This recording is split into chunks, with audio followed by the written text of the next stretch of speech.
I left Golfsmith just for due to a myriad of reasons. Like the manager was way too laid back. I got tired of the drive and the scheming of other managers, and you'd ask somebody to do something and they'd refuse to do it. And I'd go to the managers like, oh, well, he doesn't have to do that. And it was just a lot of other stuff. The one cool thing, a guy I worked with at Golfsmith used to be a Secret Service sniper. And you wouldn't know it to meet him because he, big smile on his face, Midwestern nice accent, just real friendly. And I got to talking to him and I was like, well, you were a sniper. I got a 38 in the car. What would you do? I said, if I tried to run out the door, he said, well, I'd shoot you in the back and aim for your. He specified what area of my spine he'd hit. That way you can't walk. And then as you crawled through the doors, I'd shoot you in the back of the head. And he said all this with just a big smile on his face, and he had some great stories. So I did miss that, but I took a job selling furniture at a furniture store. And it wasn't a bad place to work. It wasn't the best place. It rewarded the people that had been there longer. So the two women that had been there 30 years, they were great at it. And women don't want to buy furniture from men any more than they want to buy clothes from men. So that kind of set you back from the start. And whoever sold the most the first month got first dibs on customers. The only thing the person at the end got was they got to take the first phone call. So we were on an up system. Which I don't know if you heard of that. It's kind of like car lots do it where, hey, you get the first customer that comes to the lot. And it doesn't matter if that customer's coming in and it's just a looky-loo or just coming in for 2 seconds. You got to get their information, put their name down, call them, and do all this other stuff. And what they were good about one thing, if somebody's coming in to make a payment or do a return, that didn't count against you. So you could, and you spent most of your time just sitting on the furniture waiting. But you had to dress to the nines. You had to be in a tie and a sport coat. The money wasn't that great. I did okay at it.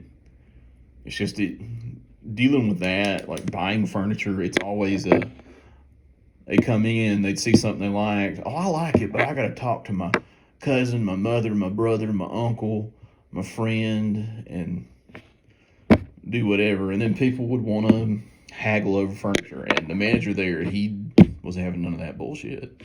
He would tell them, you're not getting a discount. Well, can I get a discount if I pay cash? He said, sure. How much does your savings account pay right now? 0.5%? You can have 0.5% off. And he was always serious. Like, yeah, I'll give you 0.5% off for cash. That's all the same to me. Said, if you want the cheapest furniture, go to Big Lots. We sell the best furniture. I tried, but I ended up leaving. I had enough money in savings. And I was just looking to do something else. And then right after that, my dad had some health problems. So I ended up being out of work for a while, just helping look after him. And then I briefly took a job at JCPenney as an associate, and that was a god-awful job. Because no matter how good you fold them shirts, somebody will come by and say, well, you need to get all these shirts folded. That's what I've been doing for 20 minutes. Oh, that's not good enough. And because I was new, everyone was an associate. We had like 2 managers. But because I was new, a couple of the girls that worked there thought they could just tell me what to do. And I was like, no, that ain't how that works. So I ended up leaving there. And I was between jobs for a while. And then that is when I got on and worked at the legendary Walmart. I got a job as an electronics associate at Walmart, and there was a dream job for me when I was a kid because I loved nothing more than going to the electronics department. Growing up, because it was great. It had all the video games, it had all the CDs, it had everything that I liked. And I wanted nothing more to go there and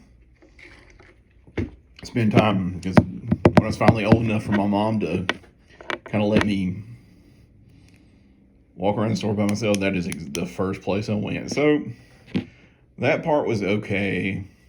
And we had so many people. Like, this particular Walmart was a busy one, and on like a good, like Saturday, we'd have somebody coming in every hour on the hour from 7 a.m. to 3 p.m., all working 9-hour shifts with an hour lunch. So that tells you how many people, the sheer amount of people we had working, and that wasn't including people that work Connection Center. Although some stuff was a pain in the ass. Like, we had customers that would come in and buy their minutes, and they'd go, well, normally I can just get them, but I just like to make y'all do it. Oh, of course. God forbid you learn something for yourself, but no. Let's continue to be ignorant and make the electronics worker that's got stuff to do it. And the department manager was great. I liked her. She was a great supervisor. She told me exactly what to do, and I did it.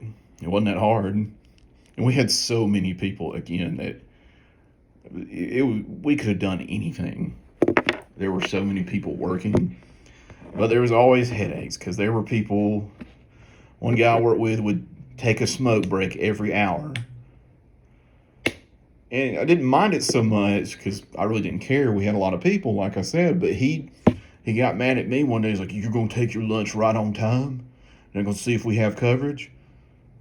I said, you say this as you're coming back from your 4th smoke break today. Because he would take a smoke break every hour, and then he'd take his breaks, and he'd take his lunch breaks. I was like, oh, so it's okay for you to do that, but it's not okay for me to do this? I mean, that's ridiculous.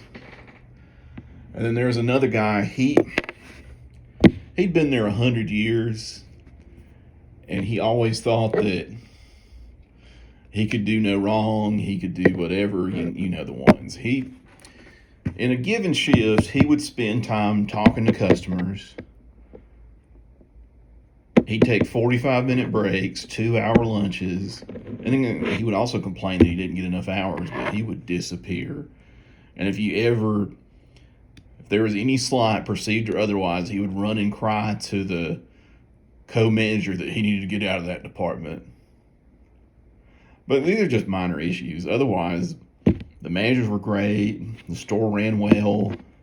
I was broke, so I needed all the hours I could get. So I was forever scrambling, asking for shifts. At a certain point, I was like, maybe I want to stick with Walmart. I think I had a job offer at a clothing store as a manager, but the pay was really terrible, and it was salary, and they were one of those, well, just because it says you got to be here at 8, that means be here at 6:30 for no reason at all.